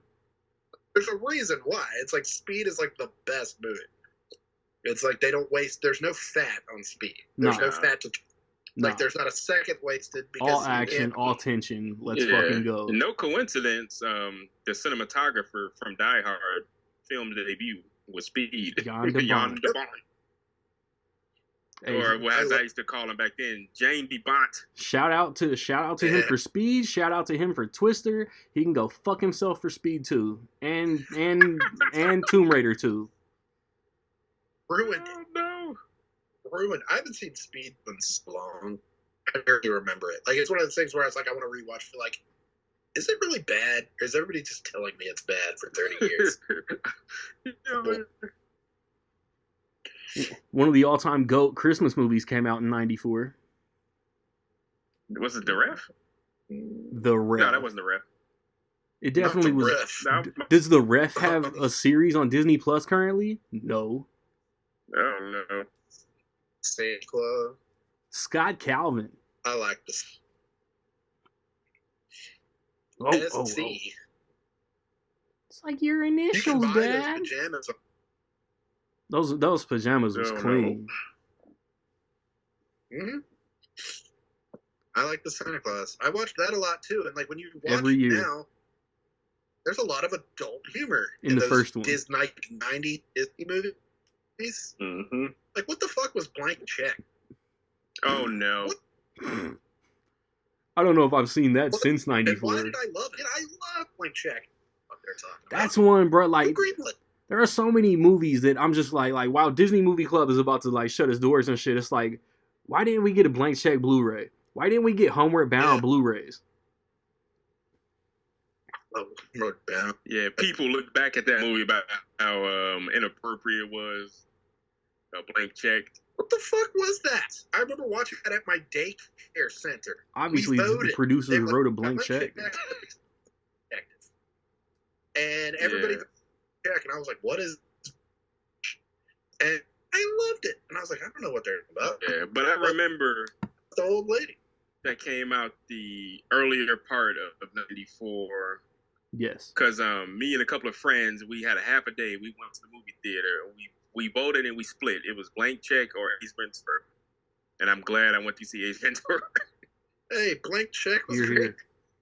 I love Man of the House. That movie sucks. That movie's racist. No. Hilarious. First Kid with Sinbad was like one of my favorite movies. Tom and Huck. All inappropriate, all kind of racist in their way. Nobody, there was no sensitivity in the 90s. No, they were still, it was still a lot of that spilling over from the 80s. What was actors with Joe? He's a bad guy. Actors with multiple movies in '94. What was Arnold's other movie in '94? Oh, the pregnant movie. That's Junior. Not the title. There you go. Circle gets a square. The pregnant. Ivan Reitman, Danny DeVito, Emma Thompson, Jennifer Lopez. The pregnant movie was that with Cameron Diaz and Jennifer Lopez. What was that? And Anna Kendrick. Anna Kendrick. Hey. What the? What to expect when you're... That's it. Ron Howard did a movie in '94. Oliver Stone did a movie in '94. There was a Star Trek movie in '94. Yeah, that was Generations, right? It was Generations. Square gets the square. Yeah, but everybody wanted to see Spock and Picard in the same movie. That was the big seller. But they weren't even in it that much. No. Yeah, it was not really that. The poster. And it was Kirk, not Spock. Ass. Yeah, I said Spock. I wish it was Spock, but anyway, should have been Spock. And I remember seeing that because my mom was a big Star Trek fan, and I remember, hey, it's the guy from Ferris Bueller. It's Captain. Hey, 2 movies. He's a Steed, and oh wow, just did that. Was Alfre Woodard in Generations? Oh no, she was in First Contact. Okay, I was gonna say if she was in Generations, then that in Crooklyn, she's in the double movie year. Yeah. First Contact. But man, Randy, we brought up Tupac and we missed the whole ass movie he did. Above the Rim? Yeah. I didn't miss shit. I just used it for my Challengers background. Yeah, no, we brought up that off air, actually. Yeah. You got me on this, Above the Rim. Actors with multiple movies. Now I'm looking. We said Jeff Daniels. Yeah. Oh, man. We got Time Cop and Street Fighter. No, don't remind me of Street Fighter. Did Michael Keaton have a second '94 movie? He had The Paper and... Let me look, because he had those like melodramatic movies like right after Batman Returns. Yeah, he did My Life and all that stuff. Oh man. Let me see it. Let me see it. But one of the best movie monologues is from a movie that just came out on I think for the first time on Blu-ray by Gary Busey. What the fuck is Speechless with Gina Davis? It's some sappy movie. Ron Underwood. It was produced by Rennie Harlan. No wonder Gina Davis is in it. Yeah. So Michael Keaton had 2 movies that year too. Who? Michael Keaton had 2 '94 movies. Okay, so The Paper and what else? Speechless, fool. I just said it. No, you said Gina Davis. Nah, the Paper's underrated for Ron Howard. Paper's good. I like The Paper. I posted it I was like, dude, I haven't watched this movie in forever. And I remember when it came out on Blu-ray last 10 years. I remember thinking that too. I remember being like, I haven't watched that movie. Before Solo came out, I watched random Ron Howard movies before Solo came out instead of watching Star Wars. Did you say Kevin Costner and Elijah Wood? 2 movies in '94. Kevin Costner had Wyatt Earp and what? And a movie called The War with Elijah Wood. No, ain't nobody checking for that. Not really. You're like a whole like Stanley cup full of alcohol. So what happened? It's not Stanley tumbler. It's not full. It goes up to about there. This is not 1994 related. Leave my alcohol intake alone. No. Okay. But what time does this Lakers game start? What movie was that? Gary Busey, F. Murray Abraham, Rutger Hauer, Charles S. Dutton, Alien and Ice-T. Surviving the That shit just hit an anniversary like 2 weeks ago. Mm-hmm. Death Wish 5, The Face of Death. You keep breaking that damn movie up. How the fuck did that movie... It's so funny. I need to rewatch those movies. I just bought that as part of the sale. Yeah, as long as you include the Bruce Willis movie. It was better than most of them. Everybody acted like the Bruce Willis one wasn't good. I was like, it was better than most of the sequels that had, what's his name? Charles Bronson. Bronson or Brosnan? Bronson. Bronson. Bronson. What is Brosnan? What is clicking in my head that's Brosnan? Pierce Brosnan? Pierce Brosnan. Probably. You're so drunk, dude. Nah. This guy, what is in that cup? It's Crown Apple and it's Coke Zero. Why is the last NBA game not on the fucking back end of the one that just ended? This has nothing to do with the topic. It tells you y'all in sports. I need something to zone out to while you guys are rambling. Maybe it's because the air up there, which came out in 1994. So we got 3 basketball movies in 1994. Oh. Yeah. The Air Up There, Blue Chips, and Above the Rim.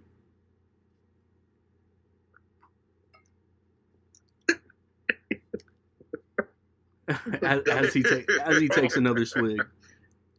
Dude, Nick, you're supposed to be in this with me. Come out. I'm not Barney from The Simpsons. Chips. I wish I had some blue chips. You got this and sports movies with little in the title, Little Big League, Little Giants, Little Giants, and another childhood classic that needs a Blu-ray. Little Giants was great. It's been D2, Mighty Ducks.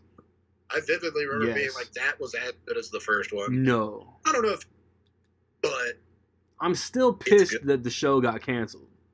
For the record. Okay, like the show getting canceled is one thing. It's like, oh god damn it! But the fact that you cannot watch it anymore pisses me off. Why do they remove it? It's gone. Yeah, it's not on there. They got rid of so much stuff of their own stuff. Disney, Mickey Mouse, you son of a bitch. Come over here. I don't want to. But seriously, like a bunch of their own movies and shows are gone. Like the original ones that they did, like at launch, or like the one where the kids were living on the moon is not even on there. That was like from a year ago. I feel like they took that shit off like a month after they put it out. And it's like, why the fuck? How do you explain that to like those actors? No wonder like, streaming is tanking. Yeah, it's like that blank check is on there. Blank check. I don't know. At one point, I remember being like, "Is Air Bud on here?" And none of them were. There's like 9 Air Buds, and they're not on Disney Plus. The Air Buddies were. I remember being like, "Nobody wants to watch fucking Buddies." No. I want to watch plays football because I saw that in the theater. I don't want to get through. I don't want to end this episode and not talk about the Lion King. That's what I'm thinking about is how different when you look at all the animated movies that came out in 1994. How much like better like the Lion King just shits on all of them. Yeah, it was like Polina and like the Page Master. Page Master was a hybrid. Like how many live action? How many live action animation hybrids came out before the Page Master? Roger Rabbit. Cool World. Sure. Cool World. World. That's a thing. Mary Poppins. They've been doing it for a long time. Fantasia, they were doing that in like the 40s. Totally counts. But no, yeah, I've always thought like I'm sure the Page Master has like bad reviews or whatever, and I'm like, how? It's awesome. Is that Joe Johnston? Yeah. Yeah. Is it? Wait. The Rocketeer follow-up? Oh, was he? I think He did the live action. Yeah, he did the live action, and somebody, I forgot about that. That movie's cool as hell. Yeah. But interesting that Macaulay Culkin's dad ruining his career behind the scenes doing that run from Richie Rich, another Blu-ray we need. Did Richie Rich 94? 95. Yeah. Did it? 95. That wasn't 94? Pretty sure Richie Rich was 95. That was 94. Might be. Don't believe you. No, that's 94. Look it up. Came out Christmas. I remember seeing that in theaters Christmas. He was there. Somebody's lying. He saw it Yes, I believe I was 13. Somebody's lying. Did we check that? Double check. Nick, did you look it up? I can't. I'm using my phone now. It's 7:30. I don't trust it. I don't trust it. Go out and look. Let's see. December 21st, 1994. Richie Rich was 94. Yeah. Well, slap my ass and call me Judy. Because I remember seeing that in Street Fighter real close together. That's a shitty Christmas right there. Yeah. Holiday weekend. There's a local fucking parade on the channel that the Lakers Nuggets game is supposed to be on.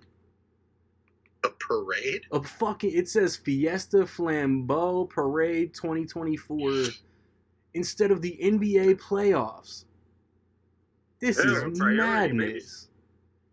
It sounds kind of cool though. No, I want to see LeBron James get swept.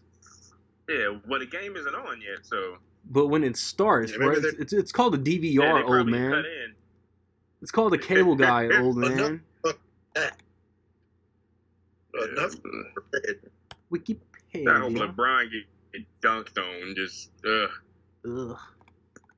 giving him the flow. It's just basketball. You say that? Shut up. Damn, Richie Rich was 94. Yeah, baby. I know what I'm talking about, baby. It's me, baby. Keller Robinson, baby, 57-0.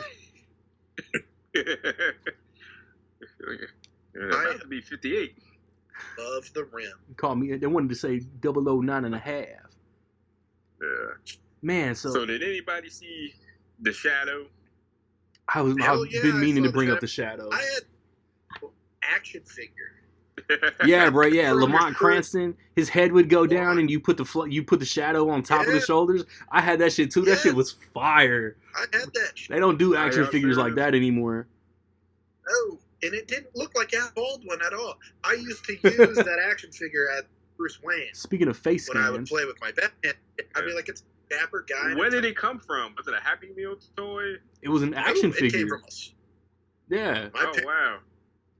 Because they thought I liked the Shadow more than I probably liked the Shadow. But I loved that toy. I thought that toy was so cool. Yeah, that toy was great. I didn't even realize they had toys. Yeah. Every movie had a line of action figures back in the day. Just like every movie had a video game. We have at my work, we have Virus action figures. I was like, dude, from the Jamie Lee Curtis movie? And I was like, what little kid was like, yeah, I love Virus. Bro, it's cool. It's cool, dog. You was almost 20 at that point. Yeah. with your old ass. But I feel that way. Like, we have like Pirates of the Caribbean toys. And I'm like, I really remember that movie having toys. And I was in like high school when those movies were popular. So I was like, I guess I wouldn't remember them being around. But Virus, yeah. I was like, dude, there was a line of Virus action figures. I had Hero action figures. What is I'll Do Anything? Oh, that was that's a rom-com. James L. Brooks. That's Nick Nolte. No. Who was in that? It is Nick Nolte, but I was looking up Woody Harrelson to see if he had multiple movies in '94, and I'll Do Anything was the one I was not checking for. He had The Cowboy Way. Woody Harrelson had Natural Born Killers. And The Cowboy's Way, that was '94? The Cowboy Way apparently was '94. With Kiefer Sutherland, that movie? Yup. I remember liking that movie. Ernie Hudson. Oh, man. Dylan McDermott.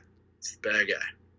Wow, really? That fool been... Really? Dylan Miracle on McDermott. 34th Street now? Luis Guzman.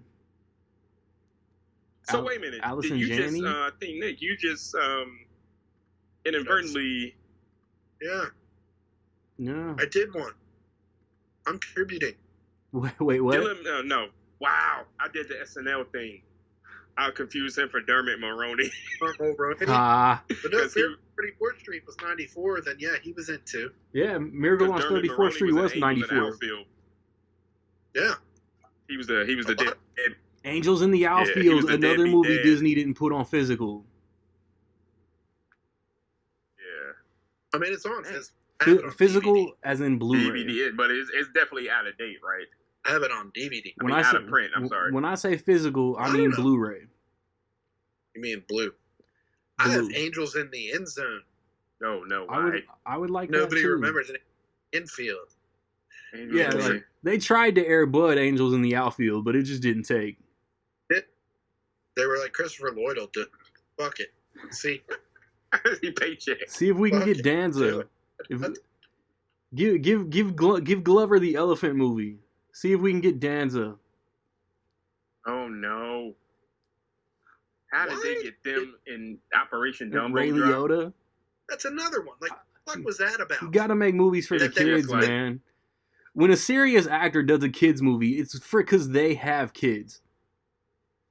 But Or you're forced to do it because of contract reasons. Why did my mom have the soundtrack to that? It was a banger. Like, what were we doing? What were we doing in the 90s? Like, Operation Double Drop. Like, who's like, yes, it's about like a military expedition where they were doing something like We're importing animals, and they were elephants. dead. That's a Disney family flick if I've ever heard one. What the fuck is that plot?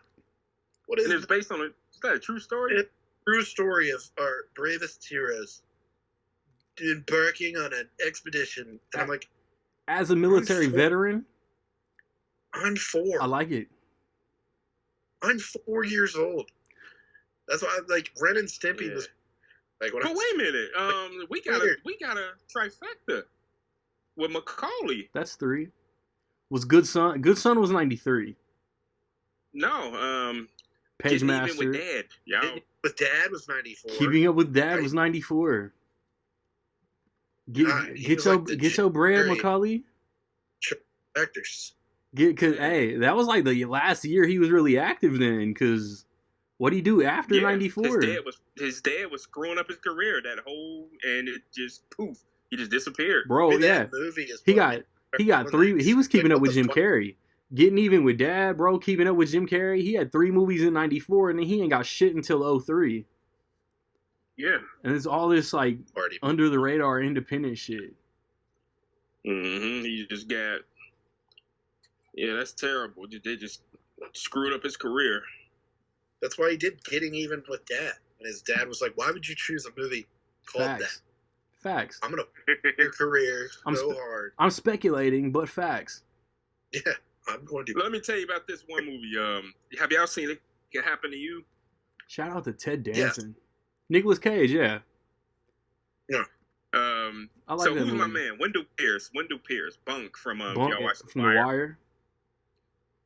There's a scene in that movie. They're cops. They play cops in the movie, right? Yes. And they walk into the donut shop, and the donut shop is getting robbed. Holy and, moly, donut shop. The robber's like holding this Asian owner. Hey. And she Go ahead. No. It has to do with what's going on. I made a discovery. And, I'm contributing. And but it's a funny line.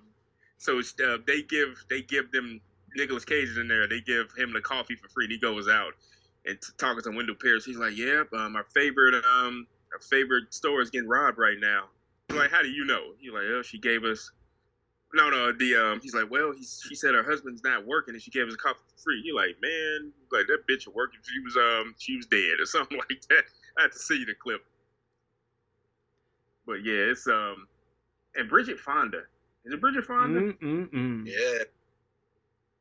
Rosie Perez in there? Two fine pieces of women. but Goodness. But Isaac Hayes? But Trapped in Paradise, Guarding Tess. Nicolas Cage also had the triple play in '94. Yeah. So Dana Carvey had 2 movies in '94. Sure. Yeah. Sure what he did. What the hell? John Lovitz. And John Lovitz. John Lovitz. Because like I can click on an actor. Like they talk about I can. Like maybe we didn't have movie star actors. I can seclude any actor's career to a specific year. Yeah, there's Clean Slate, The Road to Wellville, and Trapped in Paradise for Dana Carvey. Wow, John Lovitz was in 3 movies. City Slickers 2. The Legend of Curly Gold. Yeah. The Legend of Trapped in Curly Paradise, Gold. and he was in North, the movie we talked about earlier. North.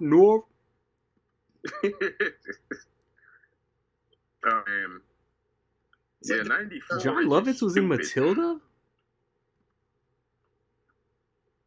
Yes, he was Lies. he was a salesman or something. Yeah. I've always wanted to watch Trapped in Paradise. It's good. It's funny. It's a silly Christmas season movie, and I want to watch it in December. Yeah. I might make that. I watched that like 10 years ago as part of my Christmas thing. It's like It's so on Instagram. It's the last movie I remember seeing. I don't know his real name. Taggart in from Beverly Hills Cop. Taggart. John. Ashton? Say it again. Ashton. Yeah, John Ashton. that's it. He's in. Yeah. He's in Axel F. Yeah, he is. Axel F. No, that title, man. So true. Beverly Hills Cop 3. We're still in '94. We're still on topic. That is a title worthy of Beverly Hills Cop 3. Fuck me. Yeah. I don't hate Beverly Hills Cop 3. I'm like one of maybe 3 people. It's not 2. terrible, but it just ain't the caliber of. Yeah. It's like when 1 and 2 are so great, and then you're re-teaming for the 3rd time with Landis. How did you fumble? The behind-the-scenes stories of that is more entertaining than the movie. Wasn't it like it was ego? It was ego between him and Eddie, right? Yeah. No, Eddie actually, because he was having trouble getting a job, and Eddie, even though they butted heads on Coming to America, threw him a bone. And John Landis, watch on Netflix. Just watch the first 5 minutes of Movies That Made Us. Yeah. And you know how they do the talking head style interview, like, please introduce yourself. John Landis like, what do you mean introduce myself? You don't know who I am? Yeah. I watched that. Really? Yeah. You're the guy that killed like 3 people. Did Eddie do a movie in '93? Like you're not in prison and you want to have that. And what you say, I mean, Randy? Did Eddie do a movie in '93 or was he coming off Boomerang? Because like, he didn't hit his slump yet. Nah, he had like a busy year in '92. '93 was nothing in '94. Yeah. Because he had Boomerang, Distinguished Gentleman in '92. Fact, yeah. And nothing was in '93 that I remember. Yeah, but Beverly Hills Cop 3, and let me tell you, it's poopy. Bronson Pinchot had an interesting story about Eddie and how he was just like overworked and tired. And he says when they cut back and forth, when they meet, he says he's not acting against Eddie Murphy. He's acting against John Landis because Eddie Murphy was tired and he went to go take a nap. So they didn't do a wide shot. They did 2 shots cutting back and forth. And Bronson Pinchot's not even acting with Eddie Murphy technically. That's crazy. No, that's weird. Damn. That's like what, like that too far. In the 3rd Blade. It's just like he's not in the movie. That's just not the whole movie. Should we switch the topic up to shitty part 3s right quick? What's that? What you got? Beverly Hills Cop 3 and Blade Trinity. Oh no, we thought we'll get to that. Shitty, not as shitty as their reputations. I'll put them on that list. I don't think they're the worst. Hard to disagree. Yeah, but speaking of going from crappy part 3s to decent part 3, the closeout of good comedy trilogy, Naked Gun. Yes. Right? I mean, it's not. I'm not saying part 3 or 33 and the third was the best of the 3, but it was still funny. See, that's I'm gonna admit something to the world right quick, and y'all probably gonna like take my host hat. What happened? I said I'm gonna put something on wax to the world right quick. Nick already knows. I haven't seen a Naked Gun.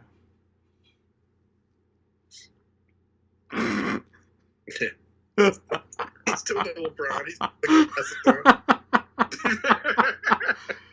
And it's like, bro, like when OJ passed, you put that clip up. Like I know how high you hold the trilogy. And it's just like I just ain't never like when it dead ass. I'm gonna watch the whole trilogy before the Liam Neeson remake and square that out. But I've never sat through a complete Naked Gun. Next July. Yeah, so they say. Next July? It is Paramount. The only it's so wild how like after Mutant Mayhem and the Transformers trailer, now I have this faith in Paramount Animation, but not Paramount overall. No, that's fair. Their animation division is usually pretty trash. Turned up. It's usually, here's Rumble. Who wants a Rumble? I was like, no. Wrestling fans. Not me. I'm good. Oh, here's Wonder Park, fuckers. Take this. So what the fuck is this? $7? Are you fucking serious? That's a fact. Wonder Park? What was the best? Man. Was the best TV adaptation in 1994 Maverick? It was the Naked Gun. Oh, that's true. 33 Files from the Police Squad. Actually, it's more of a Maverick has got to be a the score to Naked Gun is fire. Yeah, I would say Maverick is Richard Donner's most underrated movie. Yeah, and it has one of the funniest cameos in any movie. I don't know if y'all remember that. Danny Glover. If you're a fan of, I like 16 Black. Come on, bro. What's my name? 16. So I gotta say this before we get off, and it's funny. You can find the movie on YouTube. There's an entire history around it, and there's even a documentary based on it. And as of now, with all the versions that are out, it might even be one of the better versions of the IP. Alien so 3. Technically, in 1994, the Fantastic Four, the movie is technically unreleased, but you could watch it wherever. Ain't nobody checking for that shit. I just want. In my opinion, it's not any worse than any of the released. When we get Pedro Pascal, when we get the MCU Fantastic Four in like the 60s or whatever it's speculated to start in, I want like those old school looking like white collar suits. And then I want a suit change when we get to like modern day MCU. And they just cut their sleeves off. Yeah. That's the new, like, cut the sleeves. Whiskey Dick of the Claws. Bam. Bam. I hear that happens a lot to Wolverines over 40. Yeah, there's there is a set of Marvel movies that I've admittedly never watched. I've never seen that. I've never seen the original, like the old, like Captain America. I haven't. Yeah, I do too. I don't care. And then there is a Doctor Strange made for TV movie. No, please no. Doctor Dr. Strange, and I didn't even know it existed until the last couple of years. Technicality. I'm sorry, but cut you off.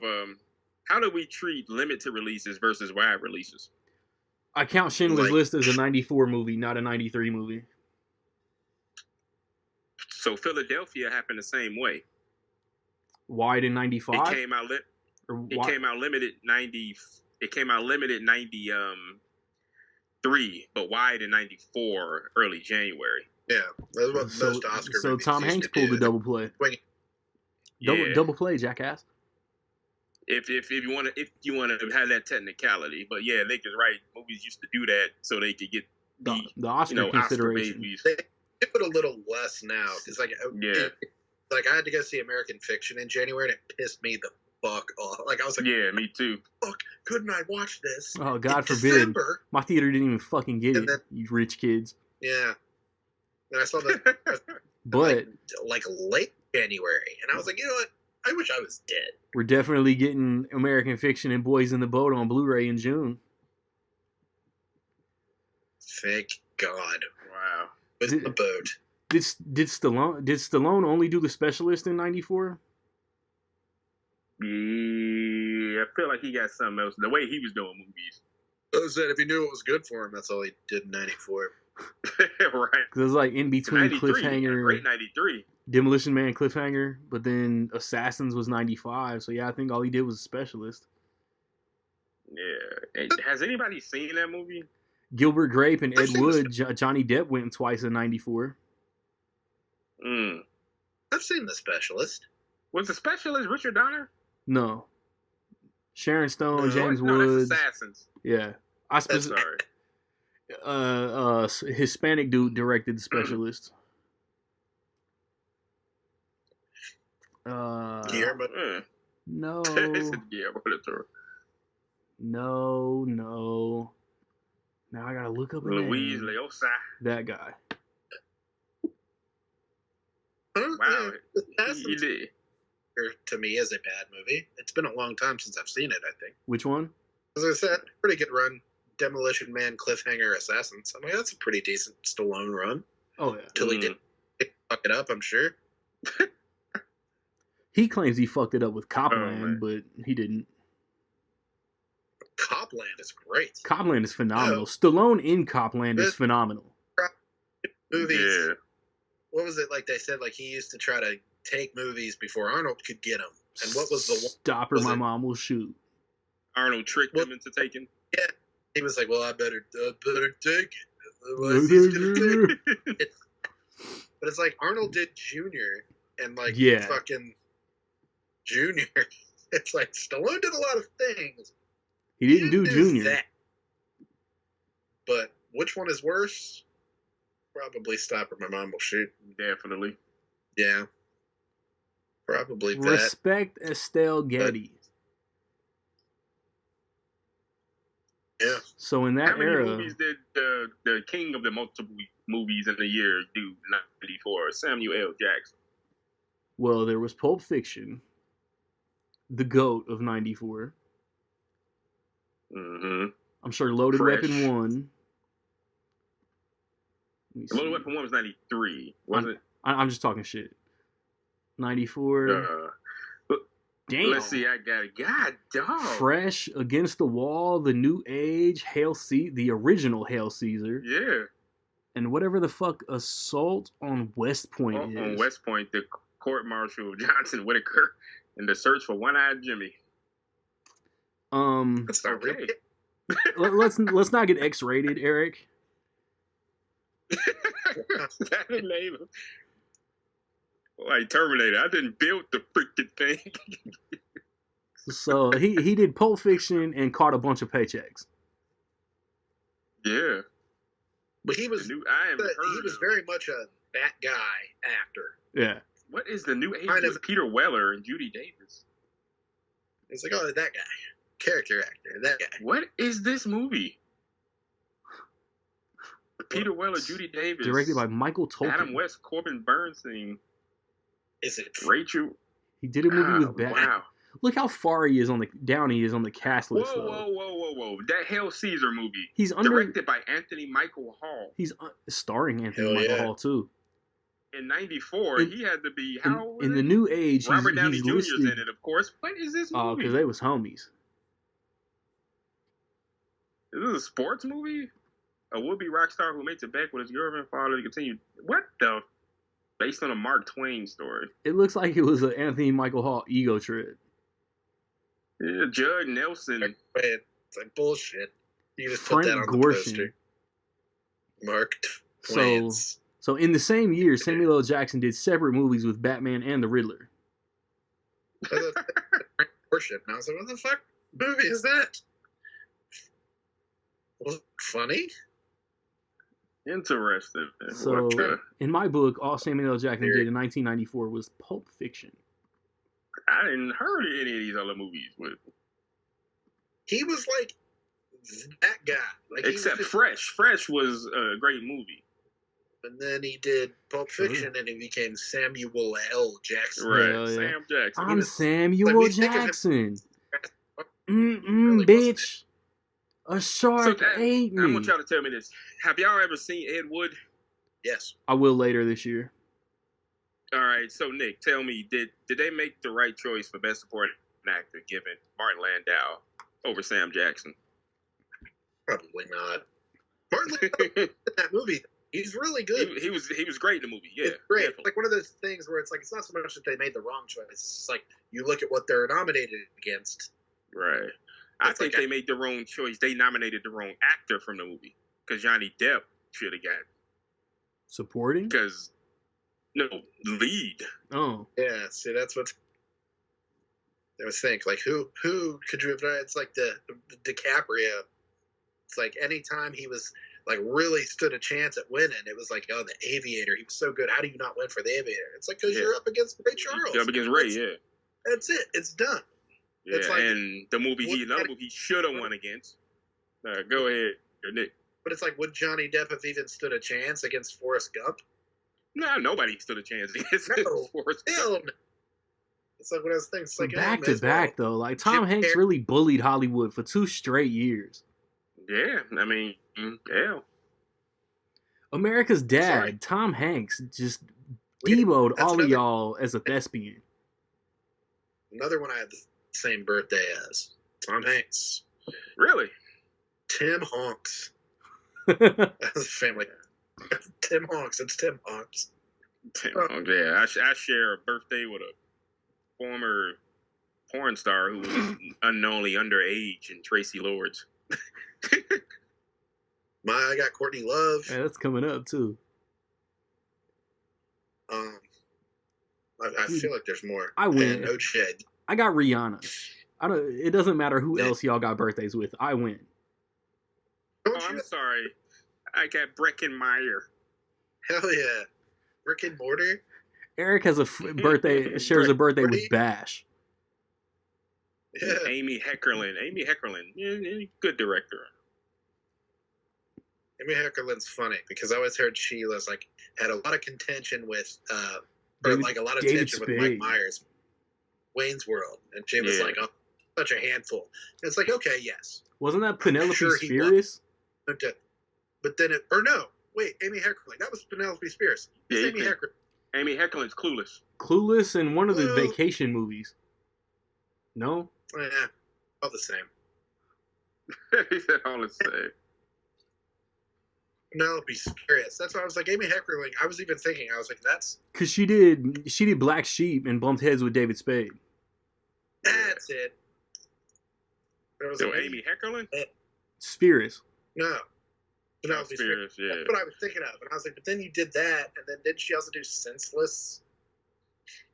Yeah. Wow. Yeah. Like, that's an underrated flick, I think.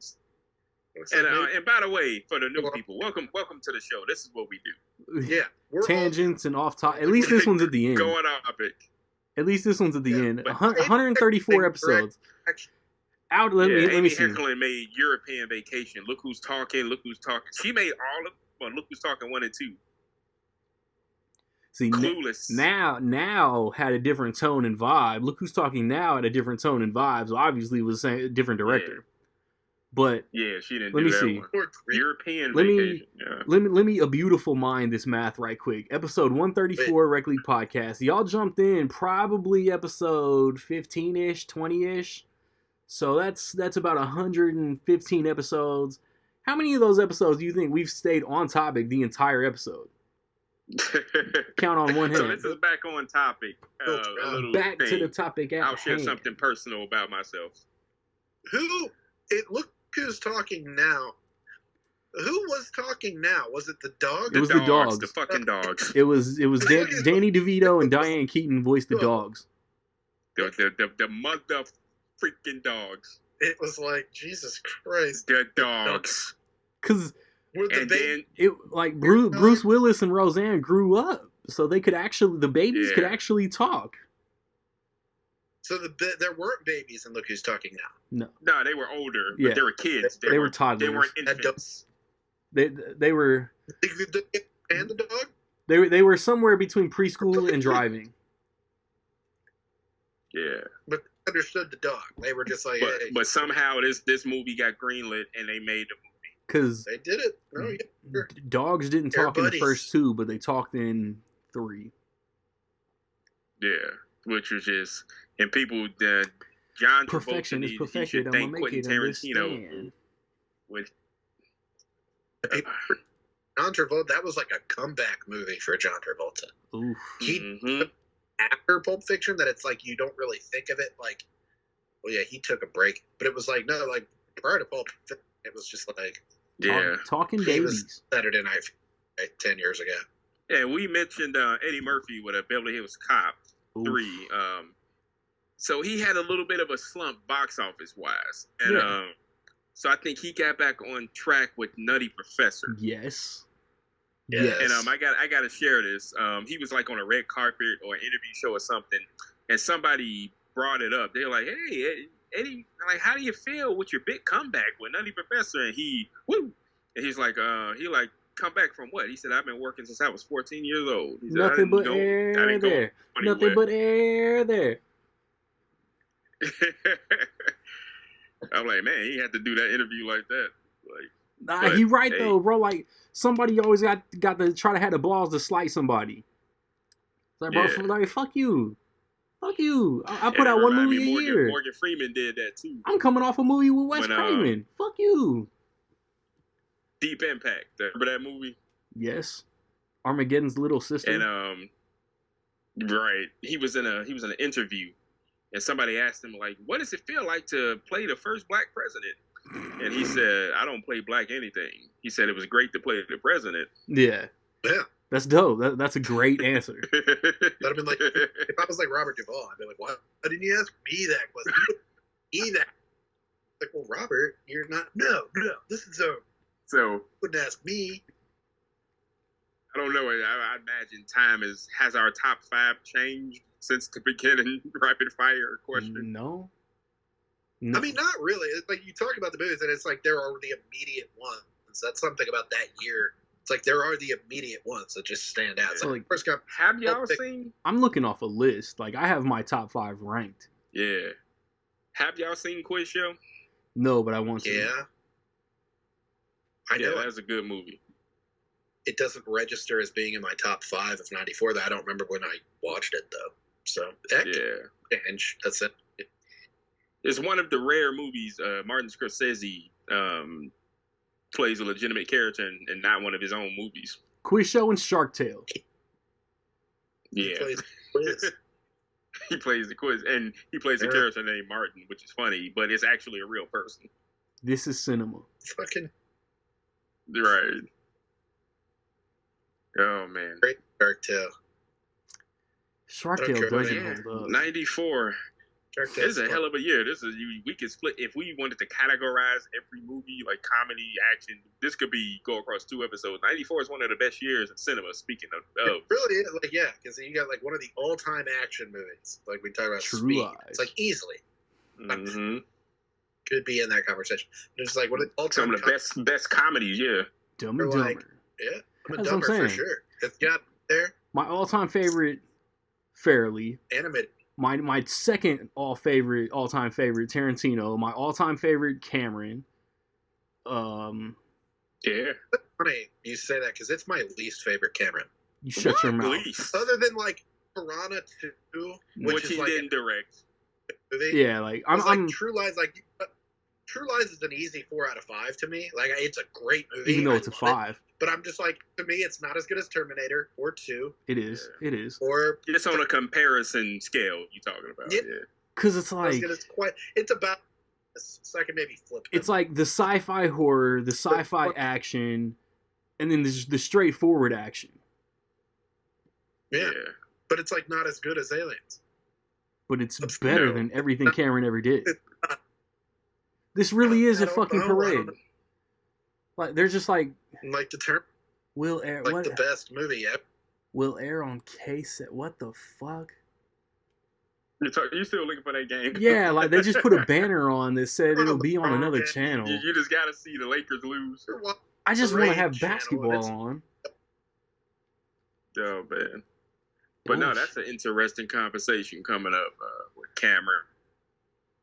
Coming up. Mr. Make a Movie. I mean, eventually, Mr. Make a Movie every 10 years. Shredder, is Avatar 3 still next year, or did they push it back to 2052? Yo, they don't have to push it because they're made. They've made, like, the next two, and then they're planning to do, like, how many more? 9. He wants to do 5. I don't know. It's just stupid at this. Any anti-Avatar talk I don't think ever again. Because I was proven so wrong with the way. And I'm like, we all, most of them. I was like, let him make as many of these shits. I never expected The Way of Water to be bad. No, but I was like, everybody was like, it's going to be huge. And I was like, I don't think Avatar footprint in. We were saying that, right. Because it wasn't. That was a fact. It didn't, like, it was like when it came out, but it was like a spectacle. And then it was like, but like 10 years later, do people still talk about Avatar? I was wrong. Like, everybody went to see it and everybody loved it. And to me, it was way better than the first one. Yeah. But okay, never mind. Let him do this till he dies. Ooh, that's a that's a take. Ooh, that's a take. Yeah. I don't. Ooh. Yeah, because look at 3 minutes. I mean, you got to give credit to hit hello again, listening audience. This is what we do. Yeah. This was 94, Avatar 2. So, yeah. But spinning it back around, we'll get to that. So, 94. So, if there's anything, we went like an hour and 40 minutes on 1994. If there's anything we didn't bring up, drop it in the comments. I will be back. The podcast is Rec League. If you don't like us, give us a 1-star rating and go fuck yourself. Hey, yo. Ballerina flows, cause I keep them on their toes. And I suppose that everyone knows how the fucking story goes. Something about my demeanor, all the honeys want my stinger. Lames bring a nasty stench, and that motherfucker linger. My intentions alter dimensions. I keep each size of wrenches for when I'm in pinches. Cashing out pensions for my inventions. Dudes act like bitches, yellow belly like Simpsons. Nice making racket, no tennis, and each of you a witness. You make the lane in this, but reactions just crickets. Alfred say to know your limits, but you jokers are a sickness. All up in my mentions, and she say you lack the inches.